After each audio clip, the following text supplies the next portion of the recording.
All right. Welcome, welcome. Hopefully we have everything. We were running into technical difficulties. One of my camera links is not working. So we had to like swap around some of those different things there. So there we go. Always get that. Darn it. All right, so today we are working on polishing. So yesterday and the few days before that, you saw the girls work on their pieces. And Kate's pieces are not bad as far as the polish goes, but there are a few different things that need to be adjusted on this. So that is what we are going to be working on. Okay, now let's get rid of this saw blade. I guess that was from when Kiari was working on it. Okay, so glad you guys could all join us, and you guys can hear Kiari is in the room. However, she's very, very, very excited about piercing. Just go throw it away. So, did you break the blade? No. Oh, okay. Did you just drop your piece? No. What'd you do? Well, there was some extra area on this piece, so I broke it off. Oh, okay. I see. Good job. So, welcome everybody. I'm glad to have you guys here. So, as you guys might remember, I'm supposed to be in Las Vegas right now for the JCK show, which, like everything else in our country, has been canceled. So here I am. Like life has been canceled. Oh, I know. Life has totally been canceled this last little while, aren't they? I don't know. Will be interesting to see if the French invade again. I still never found out if they were being malicious or if they were actually a good-hearted group. I have no clue. But at least they didn't stay like the whole time and spam everything. Like they just stayed for a little while and then they went away. Who knows? I have no idea what that was about. But anyway, I guess if they want to learn jewelry, they're more than welcome to stay as long as they're not goobers, right? We don't like goobers. Goobers are okay. All right. Yes, it does spin. But what you're doing too is you're scratching up the back of your piece as you do that. Because your pieces aren't necessarily supposed to be like that, right? Wait, they're not supposed to spin and get all scratched up. Okay. I know, they are kind of fun to spin. Okay, so what we're going to do is we need to work on, especially on this daisy part, there's a lot of area around the stone that we have in here. So we need to kind of work around that area and get that polished up. Plus on the back side, we need to get this polished up. Yesterday, Kate worked a little bit on her bezel, so it's halfway there. And I think that she could easily get it to a nice enough polish with even just our silicone abrasive pad that we have. I don't even know, accessory attachment. I don't remember the exact name of that one. I need to learn all the exact names. There's like 15 different shapes for each of these silicone and rubber abrasives. Okay, maybe not 15. Anna, you're a stinker. But bonjour. So anyway, actually, do we have any of our UK people here? Because see, maybe you even know. So anybody that's over in the UK, there's a book that I've been reading on polishing jewelry and stuff like that, so that I have a better grip on how everybody else does stuff. Like when it comes to polishing, that is probably my most requested item to teach. And the reason for that is because nobody teaches it. It's very hard. No, you have a hole. You're so holy. Okay. All right, you go. You're gonna go fix it or you're gonna change? It's not gonna kill you to leave it for right now, Dingling. She's got this, like the stitching has come undone on her shirt and she's like, I'm gonna go sew it back up. But anyway, what I would like to know is when I'm reading on these different things, they keep calling them calico. Is calico the same as a cotton buff, or is it a wool, or what is calico? Because that's not I don't have any buffs that are called calico here in the US, at least not in my studio. I don't have any that are called calico. So I would be interested to know if you guys have that. Tom, get a jewel tool. I have a jewel tool. I've had a jewel tool for probably about 6 years now, and I love that machine. But not everybody gets a jewel tool. So I'm going to show you guys a few other polishing tips that are a little less expensive than that. Some may be, some may not be. It just kind of depends on how you want your outfit to be. So calico is muslin. Thank you, Janet. That makes sense. So thank you. I appreciate that. Because like I said, I kept reading all this calico stuff and I'm like, well, what is the calico? So I appreciate that. Thank you. All right. So welcome, guys. So we've got people here from Arizona, from Sweden. We've got Scotland. We have got lots of people here, so I'm glad to have you. Yes, and I actually have a few different videos on the jewel tool already on my YouTube channel, but definitely that is something that we will be going through, is the jewel tool, because I would like the girls also to know how to use that. One of the things that I do when I teach my classes is that I require my students to do things the long way. That means you have to use a file, you have to use sandpaper, you have to go through some of the different polishing compounds and stuff, and you know, just to kind of get yourself acquainted with the process and really see what happens to your metal as you begin to use different accessories, different compounds, or whatever else the case might be. I feel like everybody needs to have that skill. Now, that's where it stops for me. You need to have that skill, but that doesn't mean that that's the only way that you can do things. I am all about using the resources that I have available to me to make the job faster. And as long as I'm ending up with the exact same, you know, finish or the project or product, then I have no problem using some of these other cheats that people call them. So definitely cheats. Yeah, so definitely jewel tool will save you time. You know, it was really funny when they first approached me. They asked if I would be willing to buy one of their tools and evaluate it. And at the time, I didn't have that kind of money. And I said, you know, that's just not something that's necessary. I already have a large polishing arbor in my studio, and I really don't know that it would really benefit me that much. And so Ani said, well, let me send it over to you for a week, and then if you like it, you'll buy it, and if not, you can send it back to me and we'll just call it good. Oh my goodness, you guys, I love this thing. Like, it was the first time I was able to get a super mirror pin or polish on like my hammer faces or any of my tools, and it happened just like that. It was lovely. And so ever since then, I've definitely been a jewel tool fanatic. I love it. And Tom, I'm totally fun, which is why you keep coming back. Just remember that. All right, so let's see. We've got Ohio and Scotland. I already said Scotland, and New Jersey. We got people everywhere. I love that. I love that we've got a nice wide variety of people here, so it's kind of fun. So, and the girls really enjoy. Share this video with friends. Kiara says, be sure you share this video with friends and family. So anyway, Frank, welcome back. Hope you're here to enjoy some more jewelry lessons. Okay, so as I go through some of this, now last week I released a video introducing, well, two videos really. The first one was introducing some of the different bristle brushes that you can use, and in this case I was introducing the bristle brushes from a line from Fordham that are they're actually made in China, and the company is Oro Brush, and they're pretty phenomenal. I really liked working with Oro and getting to know their products, and so that's what last week's stuff was about. And we did the video where I kind of introduced you to how to polish, going through the phases with only, well, not only, but really we went through like a series of the bristle brushes, starting from the very coarse all the way to the very fine. But really, I don't find that I can ever just end with a bristle brush. I do need to move into either that cotton or that muslin or calico buff to kind of get that final finish on there.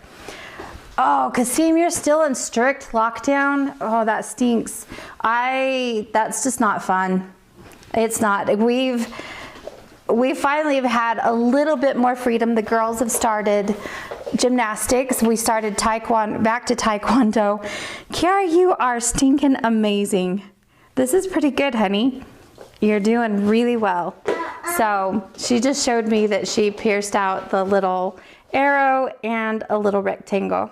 Her lines are a little wobbly, but for what, her third day now, and she's 9, I think that's pretty darn good. They got cut off. That's okay. Can I have another one? Yeah, actually, I put Kate's over there. You can have hers because she's not doing it. If only we could all be that excited about everything, right? All right, thank you, Frank. We appreciate you being wise. Let's see. So we've got people also from Toronto. And let's see, Janet, you said Jewel Tool is wonderful. You can do some techniques better than with a Fordham, but you need both. I totally agree. They are both quite well used in my studio. Matter of fact, some of the biggest questions for me are, if I have a flex shaft, do I need a micromotor? Do I need a polishing arbor? Do I need a Jewel Tool? And those are probably the most common questions that I get, especially when it comes to polishing. They all do their thing. And do you need all of them? No. Since I've moved to having micromotors in my studio, I find that I don't use my flex shafts quite as often. Now that doesn't mean I don't use them, because I've got a couple projects coming up for the girls where I'm going to teach them a stone on stone technique, and there we want a drill press. And I happen to have a mini drill press, but I also have the drill press that works with my number 30 handpiece on my flex shaft. And that's what I will have them use, is that little drill press on the flex shaft. I like that because I've got the variable speed, I have a little bit more control, but you know, I don't use them as often. I do use my flex shaft when I need more torque. My micromotors are going to have higher speed but lower torque. So if ever I need any of that, Janet, you're ditching me for Andrew's video? Come on. What? That's fine, as long as you ditch Andrew for our little emoticon video when we get ours done. Don't tell everybody about that, or else I'll be like, ooh, another video, I'm gonna go to that. Oh, I just got chastised, Kiara. I said, don't tell everybody about another video, otherwise they'll leave. Yeah. It's too funny. So anyway, like I said, if I need the higher speed and lower torque, if the torque doesn't matter. So like if I'm polishing a piece, torque really is not going to matter for me, because it's really going to be that revolution of our accessory combined with the abrasive that we're using that really gives me my polish. So I'm not too concerned about the torque there. But sometimes, like I said, if I'm drilling something, especially if I want to drill that stone, now I could do that with my micromotor. As a matter of fact, on the 1070, so the brush type micromotor, if I use the rotary brush there, or the rotary handpiece, they do have a drill press for that particular handpiece. So quite honestly, if I had that, then perhaps I would just mainly use my micromotors rather than the flex shafts. So I don't know, and everybody has kind of their different uses for things. When it comes to the large polishing arbor versus my Jewel Tool, I still use my large polishing arbor, probably for an ease of use maybe. I don't know. I use probably, my Jewel Tool, I still use 10:1, my large polishing arbor, but I still use them all. And if you have them, I guess, you could do that. Suzanne, have I used the sandpaper belt tool on the flex shaft? You know what? I have not. Well, yes, I have. I lied. I have used it. I do not have it here in my studio. It is something that is actually kind of cool. I do like having that. I would highly suggest that if you do use that you have it hooked up to a vacuum. Now, it's going to reclaim most of your sanding or your filings, I guess. but it won't catch all of it. But at least you'll catch some of it, right? And I know that Fordham is in the works with Kate Wolf right now to create a better one. But I don't know what the hang up is on that, because I know that they've been working on it for a little while. So I don't know when that will come out, but it is something to kind of look forward to. And that's actually why I haven't bought any of the other ones. Now there is another little belt sander, but it's really thin. I think that the strips for that are probably a 1/4 inch. So not quite what I need for jewelry, but it works. I still can use that, and I believe that it works with the number 30 hand piece as well. So, all right, so Felix, you were just typing the torque question. So hopefully I answered that for you. And then you've got a micromotor and took it apart past the change part. Tell me I haven't messed up. You want to know what? I'm not quite sure, MH. If you want to shoot me a message, it's melissa@melissamuir.com. Shoot me an email, send me some photos, and let's see kind of what it looks like and see what we can do to get things back in working order for you. So, enable subtitles. I think they should be. I think you have to enable, and I don't know if they do subtitles on the live video.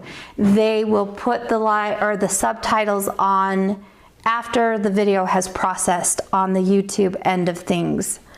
So, Frank, you want to know why don't we use the metric system? And that's a very good question. My husband and I actually kind of talk about that a lot, because obviously the metric system is so much easier. I grew up with the imperial system, so as I get further into working more professionally jewelry wise, because as a hobbyist, things are still kind of on that imperial setting. So we still talk, I mean, like my beads, obviously I talk about like 4, 5, 6 millimeters, something like that, or my stone is like 7, 8 millimeters. We definitely talk that way. But then when I get my bezel wire, it's in like 3/32 of an inch, 1/8 of an inch, 1/16, whatever.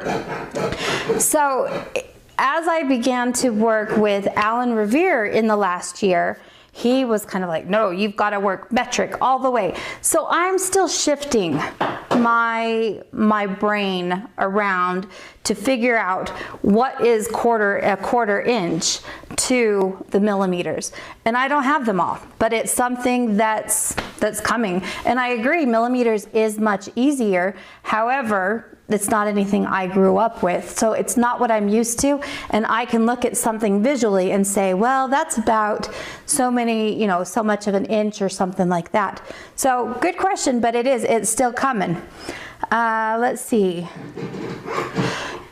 Lori, you said, I have used all the pieces of sanding belts and cut them up and put them in an old soft frame to be able to sand small, tight places.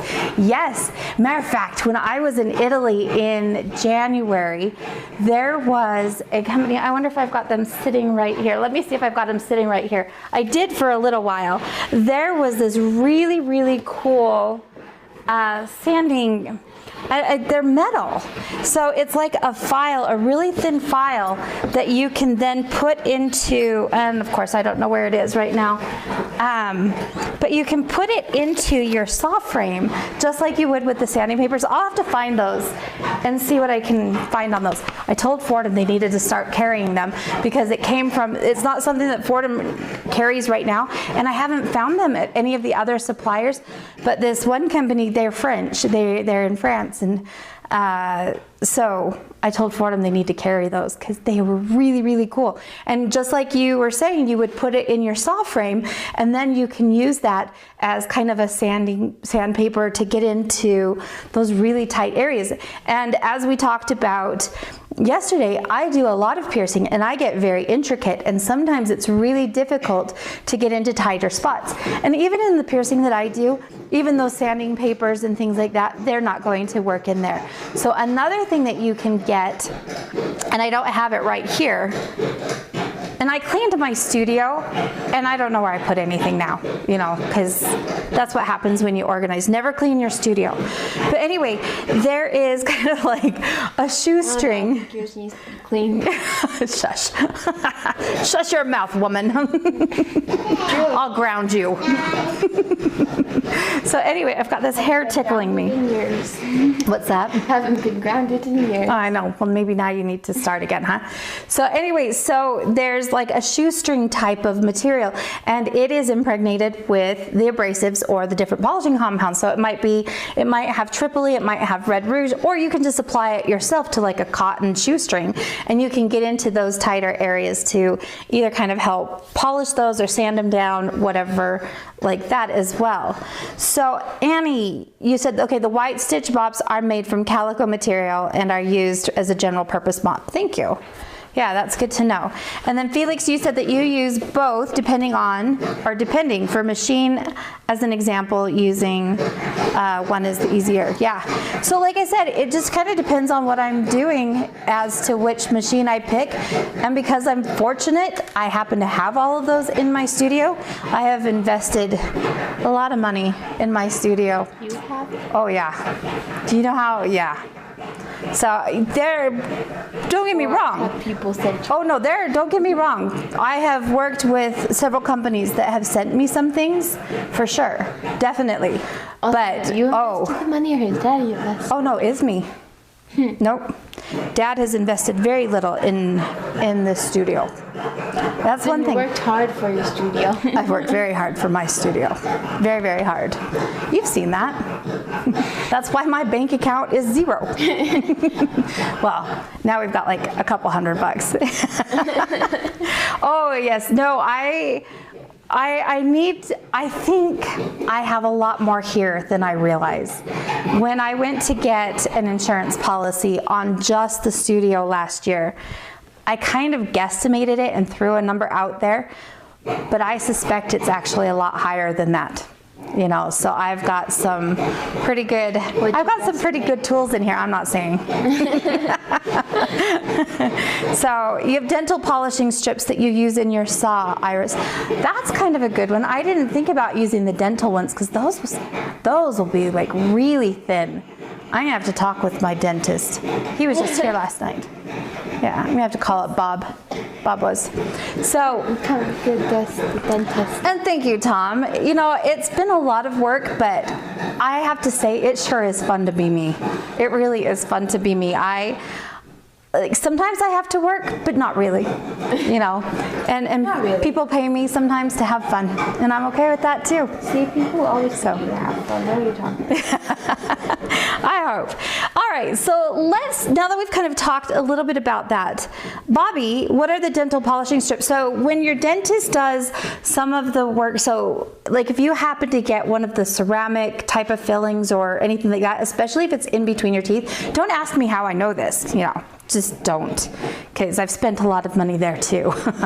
But they can use these polishing strips to go in between your teeth to kind of help sand down basically the porcelain that they use for those fillings and the teeth.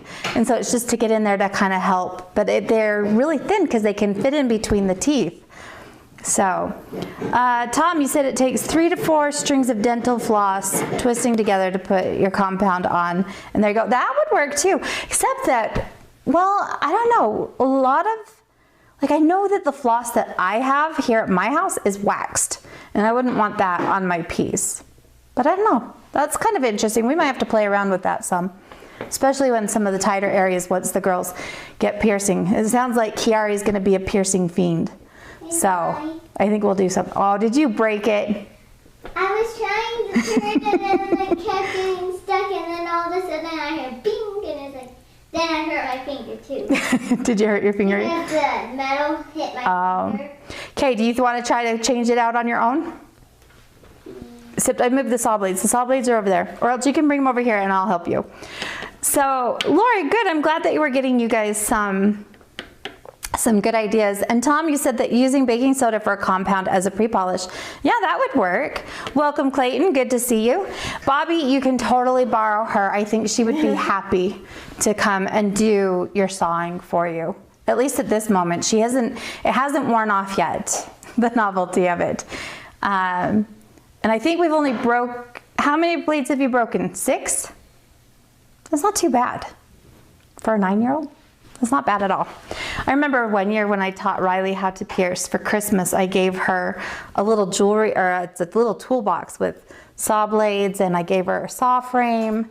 Can't remember what else I put in there, maybe some pliers for her stuff. She was pretty excited about it at first, but once she hit middle school and high school, she was done. She's kind of out of here. So Iris, you said that your husband brings them home from his office. Well, you're lucky. My husband never brings home anything that cool, but he's not a dentist, so, you know. All right, so let's get into this a little bit and talk about a couple of different things. Iris, that is so cool. You want to be my friend? Can you send me some? Those are cool. That sounds really awesome. I'm gonna have to call our dentist. Okay, I need the blades. They're over there on your bench. I sprayed it. Yes, you did. Look at that. You did the flat one. That's pretty darn good, I Kiari. didn't do the sharp one. I think Kate did that one. Yeah, no, she did do that one. That's pretty stinking awesome, Kiari. I need the saw blades if you want me to replace this. That's kind of fun, you guys. See, this is what's so much fun about this whole quarantine thing, is look what my kids are doing. Kind of working. It is kind of working. Making a flower on a toothpick, huh? I'm bored. All right, well, you're not going to be bored for much longer because it is polishing time. So I wanted to show a couple of things. Remember back when the girls made their hollow beads? Okay, one side was silver, one side was copper. Did you forget? I didn't forget. Let me move this camera here. Let's go to this one. Just Zoom in. involved project. Yep. So I wanted to show you here on this silver one. Hopefully that's focused. Come on, focus. Focus. No, It really won't. It's being really ornery. it's stubborn. There we go. So I don't know if you guys can see this because I know that you get a lot of the reflection. You can kind of tell. But there, silver solder flowed into our copper design. While undesirable, it can be kind of cool, especially if we polish up the top part of this. Now, we might be able to get down into this a little bit with some of the more aggressive brushes, but it will also diminish some of our pattern that we have if we go at it too much. So there's a couple of trade-offs there. So it really, in this case, what I would probably do is I would take, oh, Janet, you're back. And I can't wait to see his emoji dance video. So if we get a whole bunch too, we'll put together an emoji dance video. We'll do a dance competition with Andrew. How's that? Yeah. So give us some more super stickers and we'll do emoji dance videos. We have enough to do that yet. I think we probably have like 5 or 6, maybe 7. So anyway, this is kind of what we're looking at. If you wanted to, you could get some solder and flow it some more so that it would be a little bit more intentional, or at least it would look intentional. So there's that. And Kiari, let's get your blade here really fast.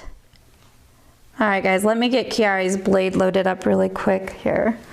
So anyway, what I think would be the best way to go about taking care of that overflow of solder, I guess you could call it. What I would do with that is I would take the black bristle brush, and that is a boar hair. So boar hair is, there you go. Boar. What is a boar? Good question. What is a boar? Kate, what do you know what a boar is? It's an animal. What? Wild pig. It's like a big wild pig. A mammal. Yeah, it is a mammal.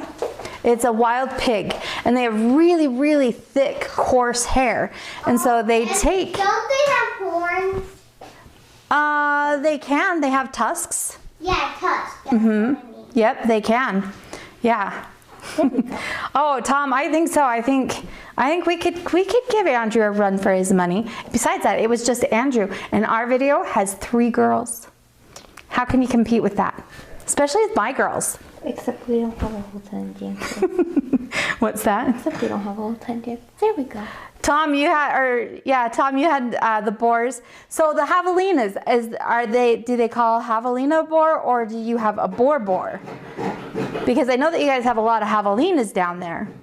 But maybe it means the same exact thing. I don't know. But that kind of interesting.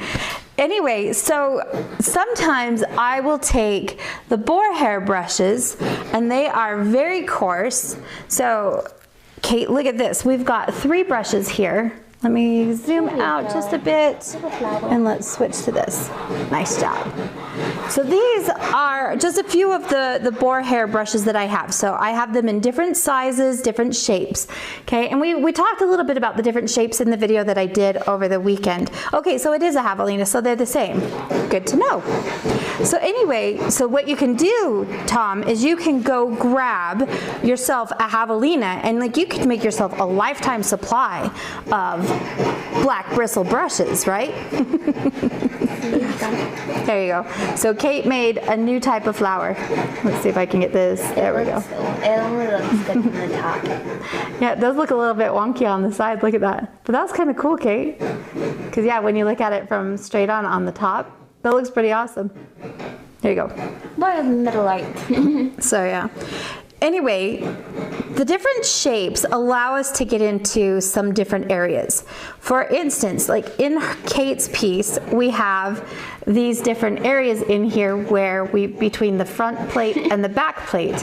So we can kind of yes, shave the pig, catch a javelina. Oh, that could be fun. Tom, when you go to catch that javelina, I want a video. I hate this piece. You what? I hate this piece. Did you break another blade? I hate this piece. I'm gonna start charging you money for blades, dude. This was a hard piece. No, it's not. It is the perfect practice piece. Okay, so anyway, so if I wanted to get into this area, like you can see, I would have a very difficult time getting into it with the round brush. Okay, hang on. I know I tightened it tight. But if I get in here with one of these smaller brushes, I might be able to get into that a little bit easier. The cutouts that are in here make it so that it disperses the heat a little bit better, so you don't have as much heat buildup when you're using some of these. Don't get me wrong, it still is going to heat up because you still have the friction, and it's really kind of a fraction of a second type of thing when you are doing that. All right, baby. No more breaking blades. I'll try. You'll try. Okay, you try. I was even trying to go light. Yeah? And on that one curve, it just like, nope, no, snap. Yep, so what happens is you are trying to force it, and it doesn't like it. Oh, good grief. All right, let's try this again. Sorry, guys, I'm trying to replace another saw blade. Okay, but this is the last one for now, okay? And then afterwards, we'll have to wait till after the video, okay? Sound good? Okay. Wow. Do we have a piece of it stuck in here or something? It's not holding tight. Okay, we've got a piece of blade or something in there. So if ever you don't, you know, I'm trying to tighten this up and things look really good, and then it didn't stay tight, so we must have had something inside that little nut. Okay, you're welcome. Okay, so back to this. So what I would probably try to do on this bead is I'm going to attempt just to use the black boar hair. Let me adjust a camera really fast and see if I can get that a little bit better there. And let me get my bench pin. Kate, do you want to try this? So when you are using any of the bristle brushes, any of the polishing compounds, it is imperative that you take the safety precautions. So in my case, hair needs to come back. Have you done that? Yep, your hair's already up. So hair needs to come back. You definitely need a mask because you do not want to respirate this stuff. These particles are so small that they will go into your lungs and they don't go out of your body. They stay there. And so a lot of jewelers who sit at a polishing machine all day long, they actually have a lot of lung issues unless they're, you know, they're working in some of like the chambers that are encapsulated and the vacuums and everything. When I am doing my polishing normally, I actually work in this little system right here. So, and he won't come all the way over because the cord is not long enough for that. Yep, that's about all the further I can get this. So this is a lighted chamber that I like to work on, and it's all hooked up as one system, but there's actually 3 different systems here. So one, you would have your flex shaft or your micromotor or whatever else, and then you have the lighted chamber. So let me turn this guy on. So when, oh, I don't have something plugged in. Oh yeah, no, my machine's not plugged in down there. But anyway, so there we go. I guess it was plugged in, it just wasn't turned on. So I have the lighted chamber, we have the vacuum here, and that's going to help suck things away. Then we also have the ability on this particular system to hook up an air compressor, and it doesn't take a lot of pressure, but that little bit of air pressure pushes all of those particles back towards that vacuum. So what the vacuum suction doesn't do, then you've got that air compressor to kind of push that forward as well. So whenever I'm polishing, I like to work in here because then I don't have as much coming out at me, but I still wear my mask and I still wear my glasses, even though I now have more protection when I'm working with that. So you have a lot of options out there, but this is not an inexpensive setup. It is quite spendy. Worth it, but it is spendy. But if you don't, you can do a mask, you can do your safety goggles, and you can at least protect yourself that way. Okay, so let me see real quick. Tom, you've tried to catch a javelina before, have you? And didn't go well? Really? Imagine that. So Janet, yes, I did. I actually started her off on the Green Lion saw. I figured it was a little bit easier because the handle had a nicer grip on it for her, where it would kind of help me position her hand properly.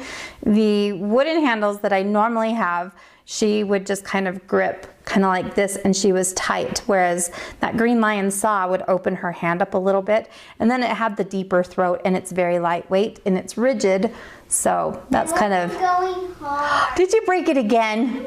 I wasn't even going hard. Well, it's not a matter of going hard. I'll bet what happened is you twisted your frame a little bit. Yeah, that's what happens.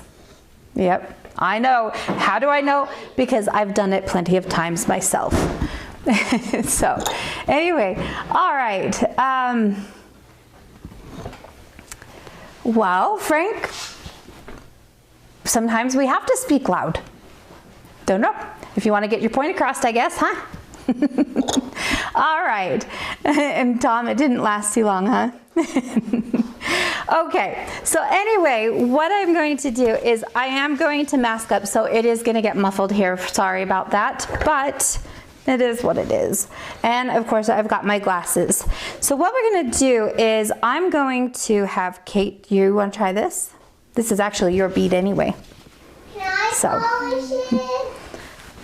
Where's my mask? Okay, where's your mask? Your mask is over here, sweetheart. Where? It's over here hanging up where you left it. So, all right, we are using, in this case, we are using the 1060 micromotor Fordham from Fordham. This is mine. Yeah, it is. That one is. I didn't So this, it's yours, I promise. So anyway, this is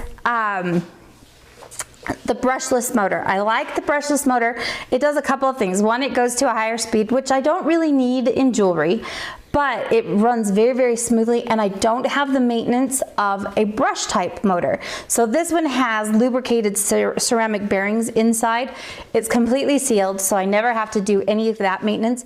I do need to occasionally do some maintenance up here on the upper portion of the handpiece, just to make sure everything is running well up here, and that's a whole video for another time altogether. Okay, you need to get your hair pulled back. Yeah, go get your hair pulled back. So I do like that. The brush type motor is phenomenal as well. It goes to 30,000 versus 50,000 RPM. So while that's a huge difference, again, not necessary for jewelry. Now, whenever you have an accessory on your micromotor or any other machine, you need to be cognizant of the speed rating for that. Your flex shaft, if you have an SR motor, goes up to 18,000 RPM. If you have a TX motor, I want to say the TX goes, where does that one go to? It's a little more than the SR, so it's 20 some odd thousand RPM. Your LX motor only does 5,000 RPM. So really the majority of these accessories are gonna be phenomenal on that LX motor because you can only go to 5,000 RPM and most of them are rated for 5,000 to 7,000. Okay, so this particular rubber accessory that's on here right now is rated for about, I wanna say that this one was like 11,000. No, this one was about 10, 11,000.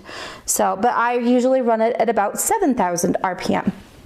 Okay, so you just kind of have to, it just depends on what you're using. So in this case, I'm going to use a round 22 millimeter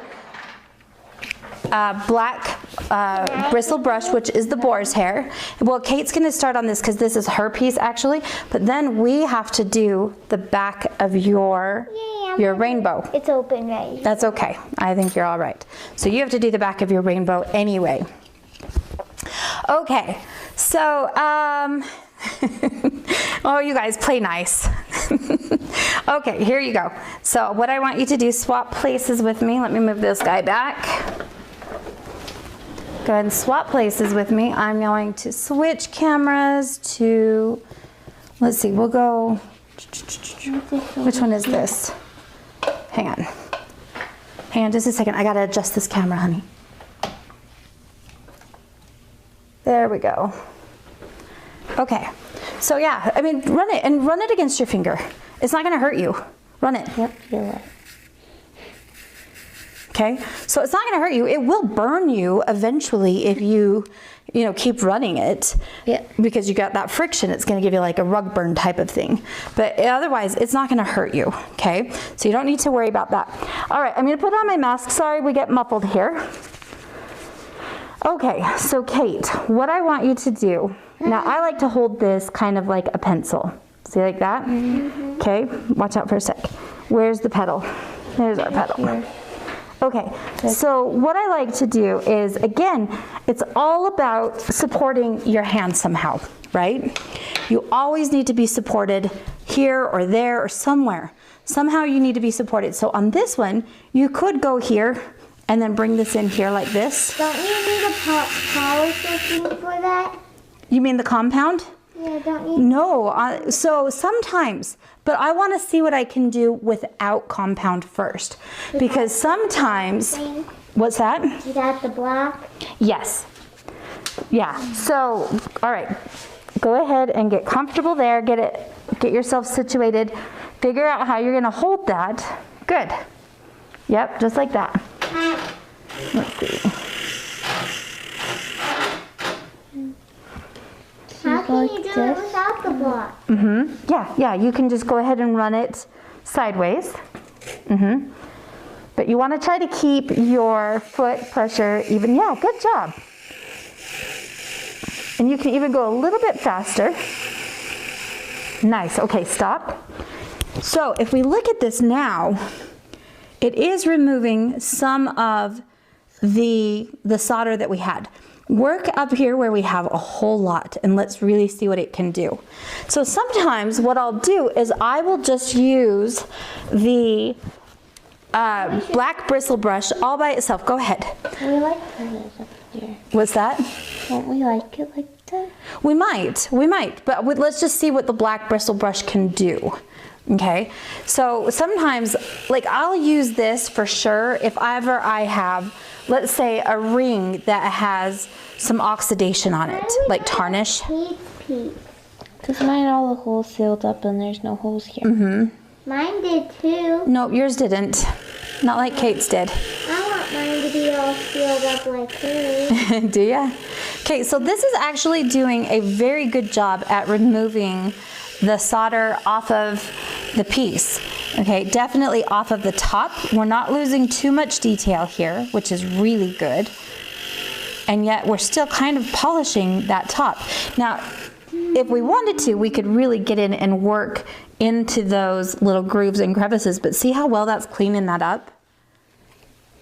See, and what I would like to see is definitely the top here be free of the solder. And so at that point, we could even look at doing one of like our sanding discs and just hang on, Kiari, just taking it off right here at the top, right? And that way we don't get into the crevices, then you have the silver that is left in those crevices. How did they get the hair onto those pigtails? What? Oh, how did they get the hair onto these? That's a very good question, Kiari. Glue them in? I don't know, honestly. There might be some adhesive on there. It would make sense that there would be some glue. So Is this strong enough that if you went like that for long enough, would there be a little divot in your? try it right here on the corner. So she asked if this bristle brush and machine were strong enough, if she just ran this on this, is it going to create a divot on the bench pin? Yes, this is a boar hair. So the black bristle brushes are called boar hair. Would it catch it on fire if it was on there long enough? What's that? Would it catch it? Okay, go ahead and stop. So it did a little bit, but it would take some time, right? So while it's aggressive in what it's doing, it would take some time to work its way through that. But so would if I ran my finger here, right? Eventually I would wear that away. But and obviously the black bristle brush would do a little bit better as well. Yeah. Okay, so Sue Ellen, we've not gotten to the goat hair brushes yet. So this one happens to be the more aggressive one. Now, with the aggressiveness on this, let me show you guys something else that we have here. So this is how I will sometimes keep my different compounds. So in this case, this is Tripoli, and these different brushes I have used with the Tripoli, and I want to keep them separate from the other compounds and the brushes that I use in those compounds as well. What are these? I will show you just a second. So those, okay, let's do it right now. Hand it to me. So Kiari asked what these brushes are. These are called end brushes, and these allow me to get into tight spots and different areas like that. So they have all kinds of different shapes and sizes of each of the different brushes, and then there's different materials, and they're going to aid you in creating a polish depending on what you're using and what you're doing. So let's do this. Let's add a little bit of Tripoli to this, okay? So now we definitely want to have on our masks. So let me mask back up. Asking about earlier is like what I was going, why aren't you using this black thing? I know, it's okay. But I didn't say black thing. No, I know. Okay, so Kate, what you're going to do is you're going to go ahead and get it going, and you're going to just come in and just touch it. Yeah, so get it going, and then you're just going to touch it like this. It doesn't take much. Okay, now when you're working with the bristle brushes, you're going to have to load it often, because you load it up, you use it, and then you load it up again, and then you use it some more. So you have to kind of go back and forth. Okay, so now let's try it again and see how much more of that solder we move. Tripoli is a cutting compound. Okay, that means that it's very, very abrasive. Go ahead. And you want to use Tripoli with these stiffer brushes. So Frank, Tripoli is an aggressive compound. So it's basically it's an abrasive that has been into kind of a clay binder that it helps make it so that it's in the solid. What's that? It's wearing down the bubbles. Okay, you're right. It is wearing down the bubbles. So we see that with that aggressive compound on here, we're starting to lose some of our definition on the texture. And I know that that would be actually very hard to see on the video. So yes, so adding this, we did remove the solder. very, very quickly, actually, right? Not only did we remove the solder, but then we begin to put this into, or we begin to, hang on just a second. I know, that's what we're talking about. I know, that's what I said. So it's that abrasive that's in this binder. Anyway, so that's how that would work. Now at this point, if we wanted to go to a different polishing compound, so let's say we wanted to go the next step up, we might go to a white diamond, which is also... White diamond? The little bubble. That's fine, we don't have to do any more on that one. Okay, so white diamond, yes, hang on just one second, honey. So white diamond is also an abrasive, but not quite as aggressive as what you would have with Tripoli. Now, I could still use the boar hair brushes, but really I would probably take a step up and go into the horsehair brushes. They are going to be a little softer than the boar hair, but they still have a lot of stiffness to them, so they will still be a little more aggressive. And quite often I use the horsehair with the Tripoli. So you can choose kind of what you want. Now, the bobbing is kind of in between. Bobbing is in between emery and the white diamond. So bobbing, I think, falls into about the same category as our Tripoli. Okay, and so then we would kind of move up a little bit more like that. So Frank, it's like sand on a water jet. Yes, yes, it is. That's a very good analogy for that. So that I think definitely would be the case. Okay, it's like this. The sand on a water jet. I just read that. Oh, I thought it said no, a water jet. No, no. Okay, so that's kind of the process that we would go through there. And like I said, as I start to move into Tripoli or any of the other compounds, then I start to maybe move into the horsehair where I still have an aggressive brush, but it's not too aggressive. What's that? Can I do mine? Yes. So let me give Kiari a chance. Let's swap spots with me. So Kiari, what we're going to do on yours, I think we probably could use, I don't think we need Tripoli on yours. So her piece, no, believe me, honey, we've got plenty of others to choose from. Okay. But I don't believe that we need Tripoli on hers. Do we need one of the black things? Yes, give me just a second. Yay. So we have, I'm happy. yeah, you can see, matter of fact, you see some of these little spots on here. You can kind of see where the pressure was put onto the back plate as it was pinched in between our setting tool and the bench block that it was on. All right, so those are going to remove very, very, very easy. And then we used one of these blue wheels. Okay, it's actually, they call it green, but it looks blue to me. Yeah, so we use that just to clean up a little bit of solder here at the jump rings. It looks like a target. That does look like a target right now, doesn't it? Wait. Yeah, it has like that little circle on there, huh? Yeah, it doesn't connect like a squirrel. Right. So what I like to do is, like I said, when I've got something like this, I try to keep all of these together and in their own bag. Now, if we were to continue on Kate's bead, we would need to thoroughly clean that. And now I'm gonna take this brush and I'm going to stick it in the pot with all of, nope, we're not doing this one, with all of the Tripoli, brushes or abrasives. And that way then I keep them all together. Now, we are going to move to a horsehair. Now, Kiari, I have two brushes here that look very similar. Can you tell me what's different? One is a goat and one is a horse. Okay, one is a horse and one is a goat, and you only know that because I've said that, but you used your fingers. What did your fingers tell you? This one's pokey like a goat, and this one's soft like a horse. It's actually the opposite way around. Oh. The goat hair is the softer one. This is the tail, and this is the goat. Yeah, so this is the softest one is the goat hair. I like the goat hair then. They like your rainbow. Yay! So yeah, so our horsehair is going to be a little bit more stiff. And we have black horsehair and then we have white horsehair. Black horsehair is going to be a little bit more aggressive than the white horsehair. And then we start to get into a mix where we have both horsehair and goat hair. Are we going to be doing white diamond on that? Sure, we can try white diamond. No, that's actually platinum white. That one's white diamond. The one that's completely white.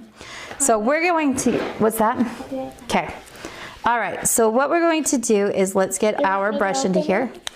Yes, go ahead and open that box for me. Yeah, I gotta use a brand new one. You do get to use a brand new, and matter of fact, they just sent that to me last week. This week. I think we got it, no, last week. Okay. And it doesn't matter. This is new. Okay, so feel this. Feel it and tell me what you think. What does that feel like? Chalk. It does feel a little bit like chalk, doesn't it? But there's a kind of a softness to it. I was like, I want to touch it, but I don't know if I can. Yeah, it's Then not you said, quite as dry. touch it. All right, let me put my mask back on. Get all muffled back up again. Oh, Sherry, you know what? You're asking for a cheat sheet. You know what? Mike Zagelski and I are working on that, on when to use what brush with what compound. It's going to take a little while. This is how. Frank, yes, it is natural horsehair. Yeah. So what you're going to do is you're going to come in here. Okay. Let's see. So you want to come in here. Yep. You want to get, no, you want to use your foot pedal with your right foot. Okay. So what you're going to do is we are going to hold our piece. Well, first of all, come up here. Go ahead and spin it a little bit. A little more. Okay, so now we've got some on here, right? What I want you to do is I want you to hold your piece kind of like this. So see how I've got my piece held in my hand? Okay, and then you're going, go ahead and spin it. Keep spinning. Keep spinning. Keep spinning. There you go. Like high? Yeah, I've got it set so it's not going to go higher than what it should. See how that caught? Did you see how it went? Yeah. Sometimes that happens because of the way that it's spinning. So go ahead and... The pedal moved first. Did it? Okay. Away. Do we need to bring your chair down a little bit? Go ahead and keep going. Probably. I don't know if we can bring your chair down anymore. Yours is all the way down. Well then, should I stand up? Tell you what, I will push the pedal. Okay. How's that? Do I need Oh, darn, whatever, being short. It's kind of a bummer, huh? Okay, so let's bring this back into here again. Now what we want to do is we want to keep going just right here. It looks dirtier. I know. It's because it's showing us where the scratches are and stuff, right?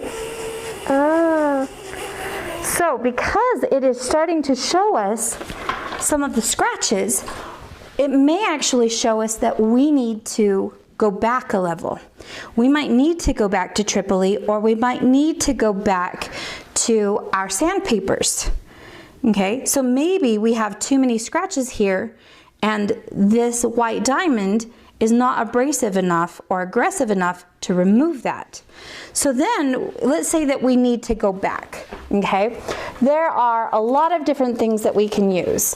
One of my favorites that we now have are these little sanding blocks. Now, I can put whatever sandpaper grit I want on this. Okay, I can just slip it out and slip a new one in here. This one's about a 400 grit, so that's probably pretty good. If I just come in here and we sand this, Won't that make more scratches? it sure will. It will make some more scratches. I don't want more scratches. Well, but what it's doing too is it's removing Some scratches. some of the deeper scratches that are there. And so what we do when we go into polishing is we want to, I know, well, I had to hold it right there. So now what I do is I'm going to flip it over and do it again. Right? Okay, so, and you can do this with any of your polishing, your buffing sticks or whatever else, because I have also made sticks. Let's see, where did one of them go? This one's a little more aggressive, so well, actually this one's not bad. So you can also make your own. Where did you get the sandpaper? Where did I get the sandpaper? Just at the store. And I have a video. This, the Home Depot thing.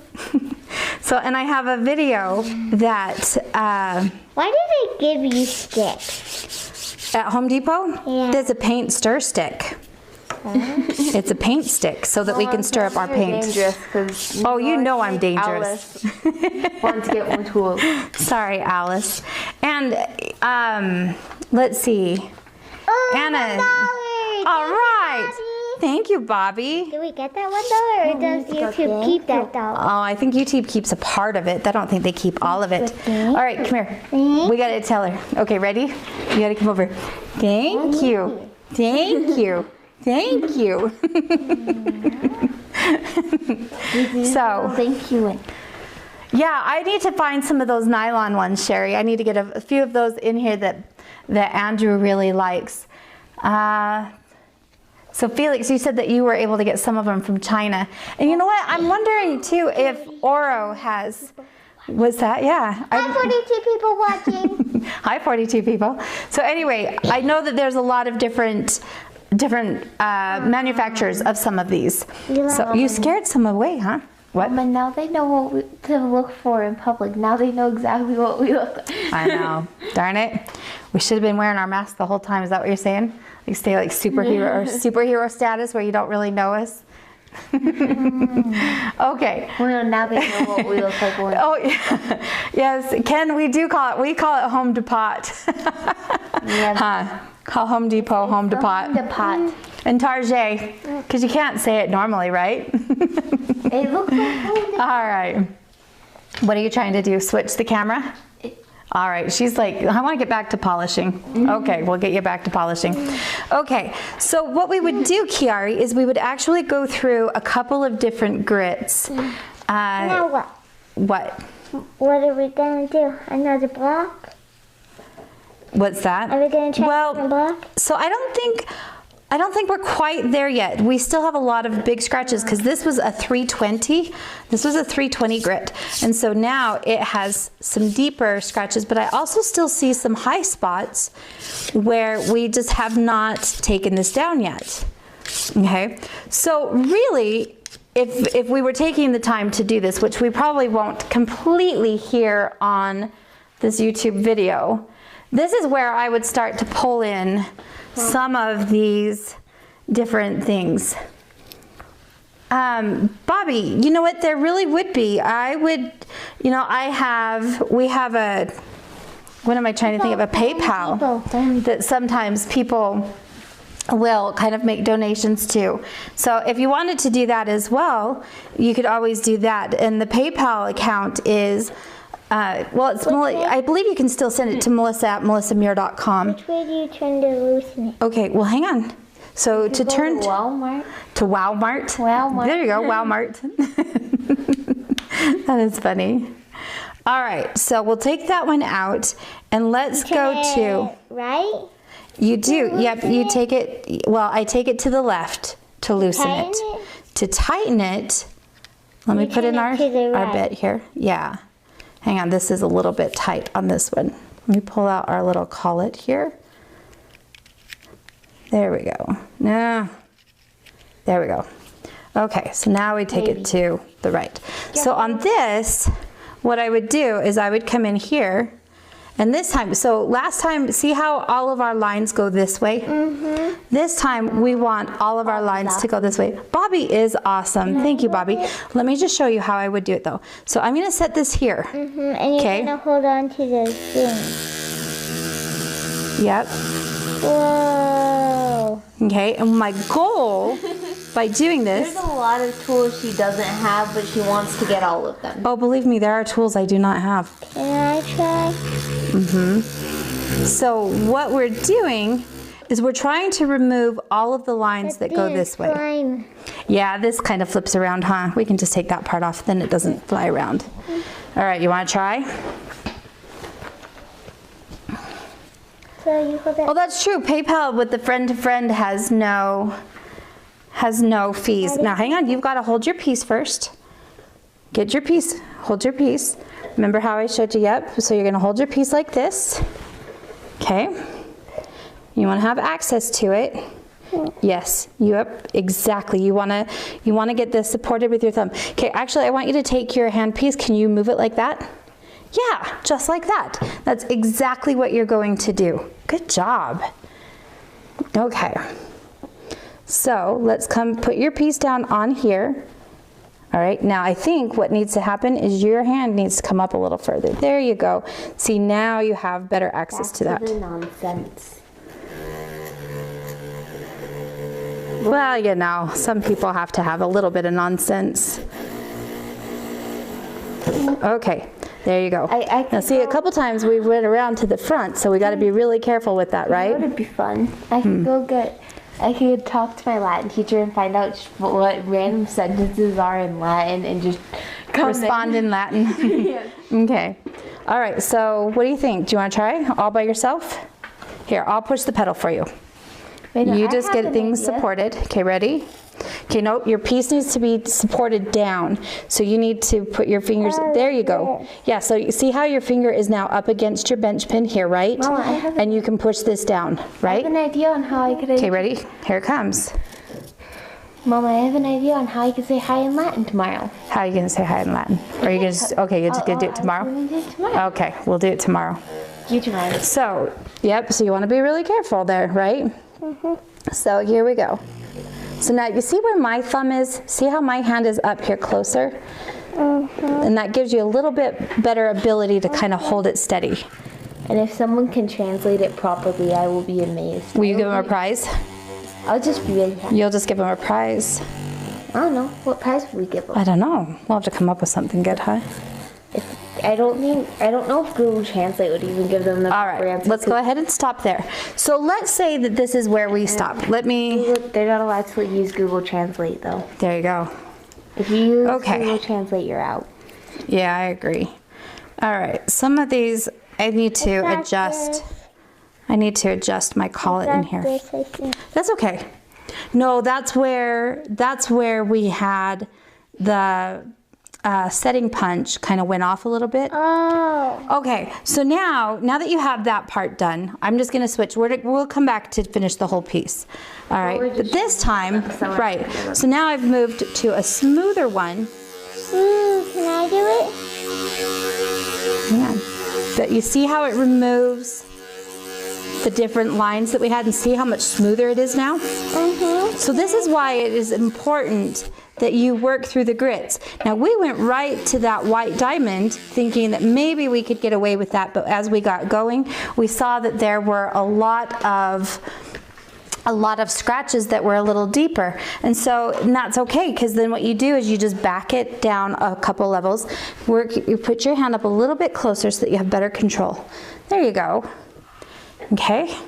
And I would probably hold your piece, watch this, hang on. I would hold your piece in your hand like this, but then I would put your hand up against the bench pin. Okay, and that way you can hold it steady. Like this? So like this, right there, like that. There you go. See how much more steady that is? Okay, ready? Here it comes. Okay, keep it steady down here on your piece. Don't be afraid to push it. There you go. Really weird. It does sound really weird, huh? Sounds like a little bee flying around or something. No, these are quieter. They have more of a hum. Good job. Okay, so that's really good. And what we would do is we would keep working on that until those scratches disappeared. No, because we need to get moving on to the next stage. So we'll come back to this, honey, after we're not on the video anymore, and we'll do a bunch more of this, okay? So let's go back to our white diamond now. I'm tired. Now you're tired. Here you go, white diamond. So what I want you to do is get this up here. Put it into the compound. Yes, good job. Yeah, so there you go. Yep, I would move it up a little bit. Good testing, honey. Go ahead and put some of your compound on here. Let me get my mask back on. All right, that's enough. So it doesn't take a whole lot. Now, this last time we went this way, so this time we need to go this way, right? Okay, ready? See how much better that is now? See how it's shining it up? Okay, stop and put some more compound on. Okay, now go back to your piece. Okay, don't be afraid to kind of push on it a little bit. All right, let's show them what it looks like. Nope, this camera right here. Right here, honey, let go. right here. So you can start to see, so this is just our sandpaper. And then over here, and you can kind of tell the difference even when we did some sandpaper here and where we're now starting to polish. So it becomes finer and finer and finer. Okay. Then from here, what we would do is I would then go to the platinum white. So this is a white diamond, so we're still kind of at a cutting compound. So the next thing I would do is go to either like a platinum white, or you could even just go to like a red rouge or something like that. And at that point, then I would start to use the soft bristle brushes, or maybe even move into a cotton or a felt. Now, cotton is going to be the one that really gives you that beautiful finish, that mirror polish. So you could even go to a felt and then go into the cotton from there. And I usually finish off with that nice fluffy cotton buff if I want to do. 1 hour and 9 minutes. We have, I know. That's why we got to finish up, because they're probably bored. Then can I do more? So. And I can't feel my hand. So Anna, that is a really good question. What makes me choose between one compound or a silicone wheel?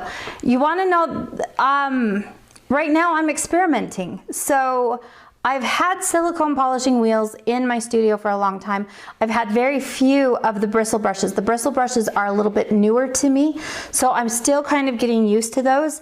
And even with the silicone or even the rubber wheels or abrasives, I still will finish up with either that goat hair or that cotton buff with kind of that final polishing compound.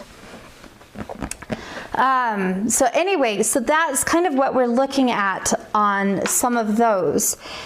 When you use any of the abrasives and you go to the next one, it is so important that you thoroughly clean up your pieces. Why is that? You're stuck. Why is it so important that you clean up your pieces? Look at my hair. But answer my question, girls. And then I'll answer some of these questions. Otherwise, you could like Come over mix here. your compound, and that wouldn't be good. Yes. So imagine that you were trying to sand your piece, right? Let's say that we started off super gritty. We started off with a 180 grit. That is going to be very aggressive. We're going to have a lot of deep scratches. And let's say that we go to the next grit. You know, we go through all of these different things to do our polishing, right? And if we do that, then when we come back, and let's say that we pick up, and let's say we didn't ever wash off in between any of these, okay?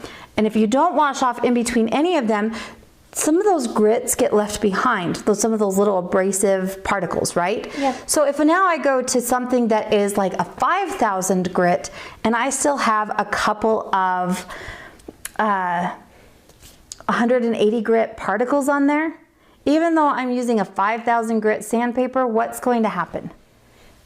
And then And there's a couple of those particles from the 180 grit on my piece, and I go over it with the sandpaper. What's going to happen? it's stuck in the. I'm going to get some scratches, right? So you don't want to ever mix your buffs, because if you mix the buffs, then it's going to create issues. Like, you'll never get that final polish on that. So as I begin to use my different compounds, I may keep them in their boxes. I might just put them into a bag. More often than not, I put them into a bag, or I will put them into a container. Bunny of the week. Bunny of the week. I forgot to show it to you guys. All right. Let's see. You're a silly bum. So Janet, you said that you knew the answer. Good. Yeah, because we don't want to transfer any of those coarser grits to that finer. So it is important that you clean these. Now, in the case of some of these other pieces, I probably would have polished these before we set the stones.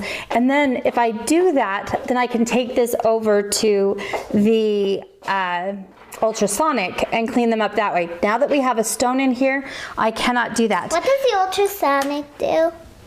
The ultrasonic has a very, it takes the water and it kind of shakes it at a certain level, and it makes all of the dirt particles fall off of this. Where? She gave you some Where it bunnies? says show and high. Show and hide? At the top. What? Oh, somebody left a funny message for us. We're not going to do it though. Okay, and then there was another question that I wanted to say. So Glenda, you asked, would it be faster if we use the magnetic tumbler before polishing? So what's going to happen with any of your tumblers, magnetic or the stainless steel rotary ones, anything like that, those are going to burnish your piece. They are not going to really remove the scratches, but they might be able to smooth some of them down. So it could be a pre-step, but more often than not, I'll actually go through the polishing phase and then I might throw it in the tumbler, not after I hit the cotton. If I'm after a mirror finish, I'm not going to be putting that into a tumbler anyway. In the Kate's In the case of Kate's flowers here, especially this one that has our dichroic glass, so she calls this one her cherry blossom. In the case of this one, we have, of course, these wide openings in here. A magnetic tumbler would be really good at getting into those areas. Of course, we might end up with little pins left in some of those. On that? We did. We threw it into the tumbler for about 30 minutes before we did this. And that's why it has as much shine as it has. It got the needle stuck in it. Mm-hmm. Yeah, so it did have a couple of the little needles stuck in it, didn't it? All right. So anyway, that's kind of what we have. And obviously we could spend a lot of time polishing, and that was, I think, one of the things that deters a lot of people. They don't realize how long it takes to thoroughly polish a piece if you are going to do it right. You should expect, if you are going to really polish your piece very, very well, it's going to take the bulk of your time. So it would not be uncommon for some jewelers to spend 2-3 hours on one piece polishing. I don't typically take that long because I'm not that patient. And another thing too, and I didn't get a chance to show you guys, although I guess we could do today. I mean, we're only at an hour and 15 minutes. What's another 5, right? So there's another couple of things that I really like. Let me show you guys these. So we'll show this to you. So these are abrasives, and I really, really like these. These can be pretty aggressive. So this first one, and you can see, like, you can tell that it's much more abrasive and aggressive, okay? And then this brown one gets a little bit more stiff, a little bit finer, and then we get softer, and then the softest. Sponges? They are kind of, like this right here, this feels to me a lot like our little green scrubby that we use. But let me show you what it looks like if I use it. So let's say that on this piece we decide we want to have... Why not try it on my rainbow? I like the Scotch-Brite wheels too. You want me to do it on your rainbow? Yeah, because on case you won't really get to clean it up anymore. And on mine you could. Okay, so what I'm going to do here, I'm just going to run this. Oh, it makes more scratches. It does. It gives it what looks like a brushed finish. So a lot of times... And plus, my rainbow's already the trying stuff piece. We've tried the white diamond. We did try a bunch on here, didn't we? And then we did the sandpaper, and now we're doing this, and then... Okay. But girls, did you guys see how I supported myself? Yeah. See how I'm there and I'm right here? Yep, and see how... And this way you work very close, okay? And then I can even swirl this around, and it's going to give me a little different look to that, okay? All right, so that's what we have there. Now this would be, in matter of fact, when I do one of these, I usually take this to a fine finish first, and then I pull it back to this. Why would I do that?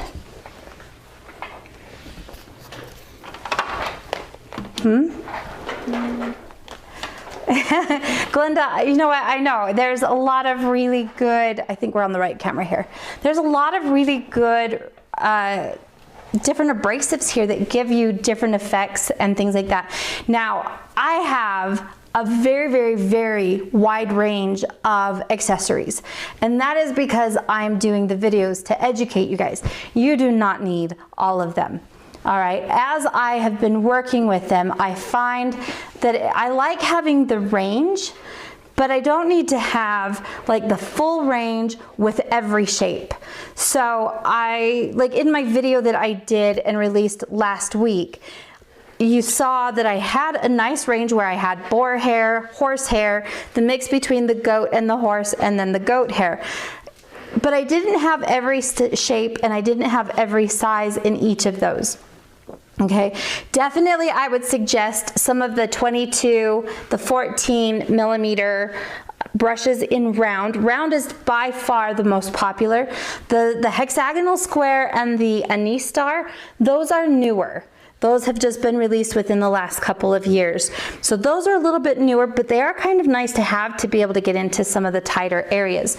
End brushes are a must, and I would highly suggest that you have some steel and brass end brushes, or even steel and brass round brushes, because you are going to want those to kind of help burnish things and get into, again, some of those tighter areas and things like that. Mommy, you know how we got that thing What? for the museum? I wonder if that was supposed to be for my field trip. Okay.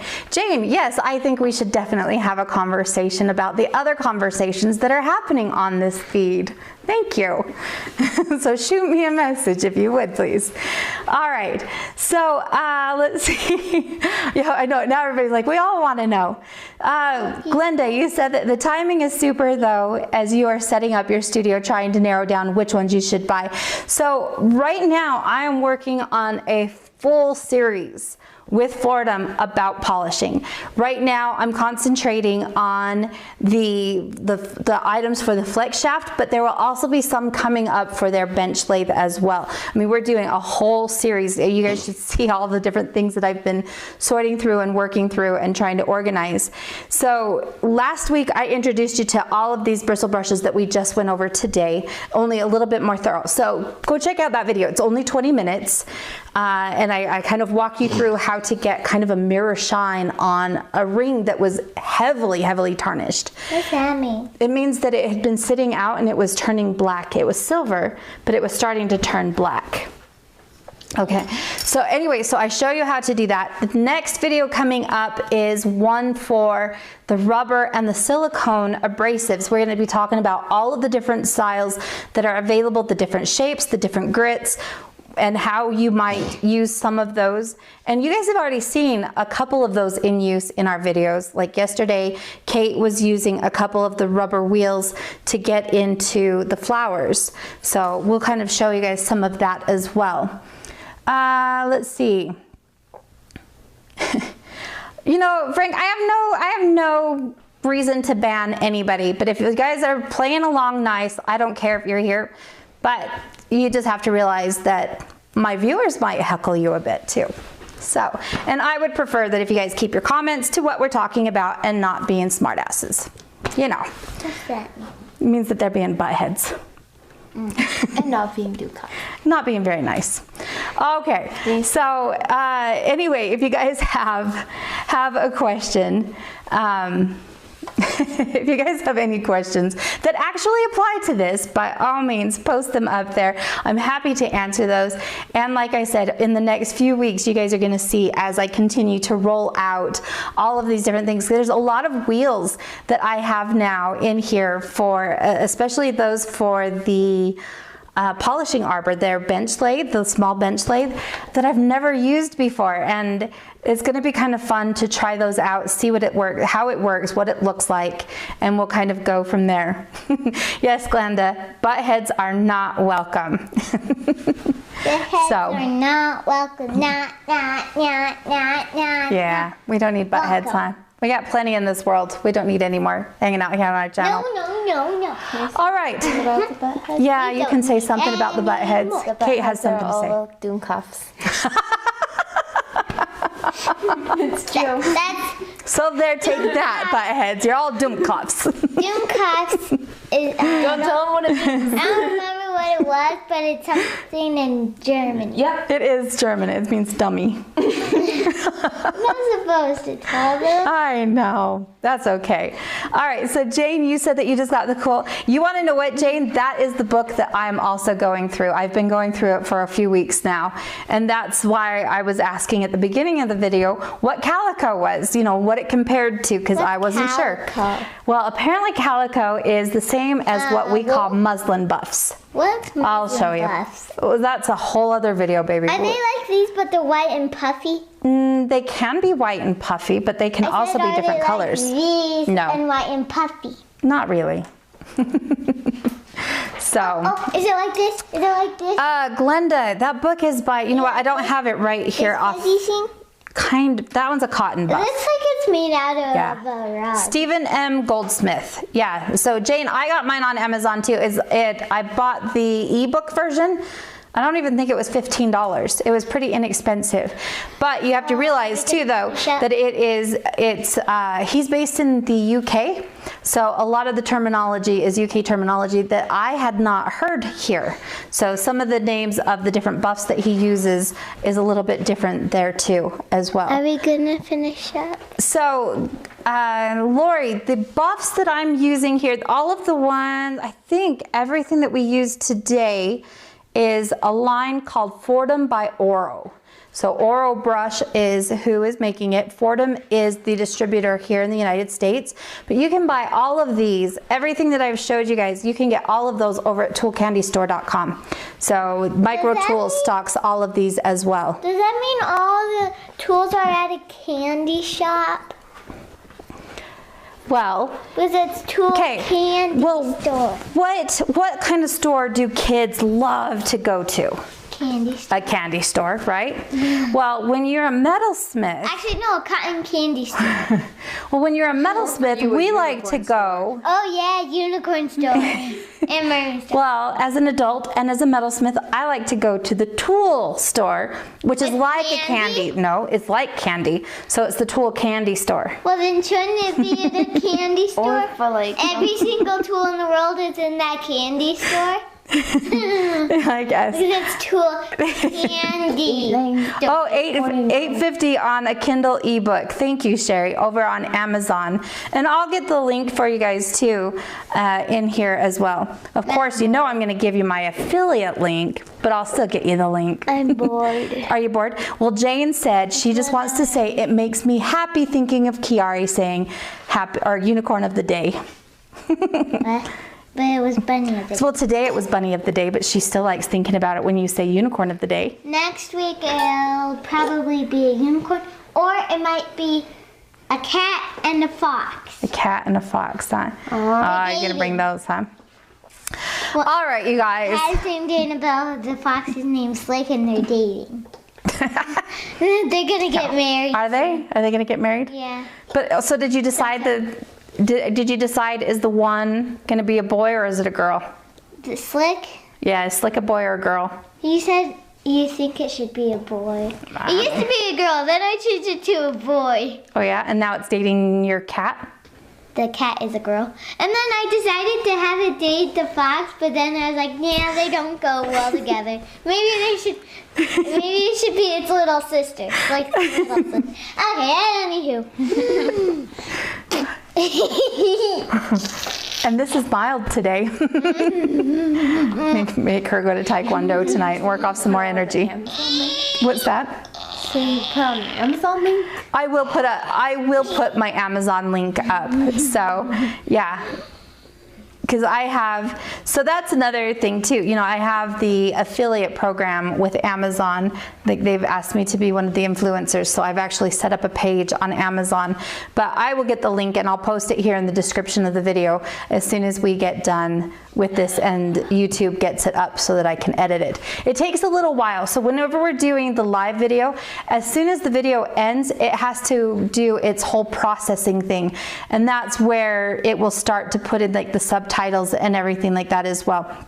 So it takes a minute, and once they get that, then I can change the photo of everything on the thumbnail, and then I can also start to add additional things into the description.